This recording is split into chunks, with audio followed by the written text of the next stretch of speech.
If you think that's an unreasonable request, we can give you some of the Jones Corporation shares, Jason offered. But Lily didn't answer Grandma Jones's question right away. She remained silent while she thought about the offer. Although Grandma Jones's tone was very gentle, she never said she would return the money to Lily. And even though Lily had been a high-ranking member of the family, they booted her out anyway. So there were no guarantees that this deal wouldn't turn out the same way for her. And the shares that Jason was talking about were meaningless too. After all, he and Grandma Jones had already cheated Lily out of her controlling interest in the family's company. "You've really got some nerve saying that," Dorothy scoffed as she rolled her eyes at Grandma Jones. In the past, Dorothy had always been polite to Grandma Jones, but now that Lily was earning enough to cover their basic needs, she didn't care what she said to her. "That's enough, Mom. Let's let bygones be bygones," Lily said gently. Then she turned to her grandmother and reassured her. "I promise to help the family. Tomorrow I'll arrange for the transfer of funds." The main reason Lily had decided to do this was actually her own mother. She still had about $6 million left in the bank. If she didn't withdraw, Dorothy would probably lose it anyway. But Lily had definitely learned her lesson, so she stipulated that the Jones family would have to give her 40% of their shares. "I knew we could count on you," Grandma Jones said happily.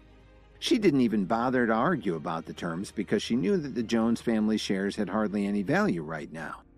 Even if she gave Lily 80% of their shares, they would barely be worth about $2 million. "So it's a deal, Grandma. Have the family's lawyer draw up the documents when you get back to the mansion," Lily said calmly. At least she'd have some shares, whatever they were worth, and Dorothy wouldn't gamble away what was left in her bank account. But it went without saying that she was going to be a lot more wary of Jason this time around. "Okay, I'll go back this afternoon and get everything ready." Grandma Jones hesitated for a moment and then she added, "We're having a big dinner tomorrow. You and your mother should join us. When everyone sees you, they'll know that you're part of the family again." "I won't be able to make it, Grandma. I'm taking classes at the School for the Healing Arts, and I don't know if I'll have any free time," Lily replied. "And right now I'm meeting some friends at that new outdoor mall off of Halsted Street, so I have to get going." "I understand. Jason and I have to leave too. Have a good time with your friends," Grandma Jones answered very politely as she stood up and headed for the door. She didn't complain about Lily's refusal. After all, she'd gotten what she came for. A few minutes later, Lily and Dorothy left. Kevin heard the door close and walked over to the top of the staircase. He'd spent the night reading and then gotten some sleep, so he was feeling refreshed.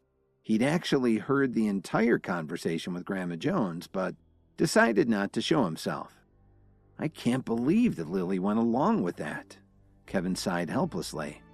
Then he took out his phone and called Miss Wilson. "How may I help you, sir?" Miss Wilson asked him.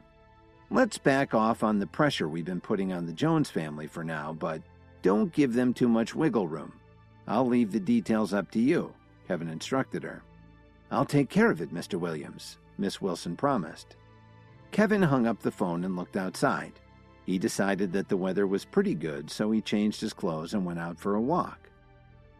The new mall of Halsted Street had been built with Tyler Dawn's help when he arrived in Chicago. It had turned out to be a very popular shopping area, even in Chicago's harsh winters. Under Tyler's direction, the KWTD Corporation had used its influence to attract a lot of high-end stores. There were also dozens of restaurants and food courts with a wide variety of options. People flocked to the neighborhood as an alternative to driving out to the suburbs to visit one of the older malls. Tyler Dawn really came up with a great idea, Kevin thought to himself. Then he was distracted by his phone, which started to vibrate like crazy. He was being bombarded with texts. Kevin clicked on the first one and was surprised to see that it was from his friend Cook. He was wondering how his friend was doing. There was also a message from Rachel and another one from Gwen Archer. She was checking to see if Kevin was still interested in teaching her. The most interesting text, though, was from Tyler Dawn, who was letting Kevin know that he'd arranged with all the stores in the mall to cover his expenses. He told Kevin, "If you want anything at all, Just go in and ask for it. Let me know when you're going to the mall and I'll fly you down there myself." The mall was really crowded, and Kevin thought to himself, maybe a plane would be handy with this many people around. In fact, there were so many people shopping and just strolling around that Kevin had realized he had no chance of finding Lily. It would be faster to just give her a call. When Lily's phone rang, she and Rachel were right in the middle of the mall. She was holding a bunch of bags in one hand and a veggie wrap in the other. She adjusted her bags and somehow managed to answer her phone. She was so excited to see that it was Kevin that she started grinning from ear to ear. "Are you back from campus, Kevin?" "Yes, I am. Where are you right now?" Kevin asked her. "We're in the middle of that new outdoor mall along Halsted," Lily answered with a smile. "Stay right where you are. Don't move an inch. I'm right by the entrance and I'm heading your way," Kevin told her. He hung up and started making his way through the crowd as he admired the scenery.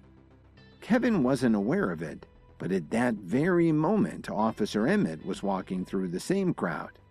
A man walked up to her and asked her if she wanted to come over to his kiosk. "Would you like to have your palm read, ma'am?" "I'm not interested," she replied bluntly. Officer Emmett had more important things to do that day. Hi, Kevin here. If you're wondering what happens next, then stay tuned on the Pocket FM Universe channel for more episodes.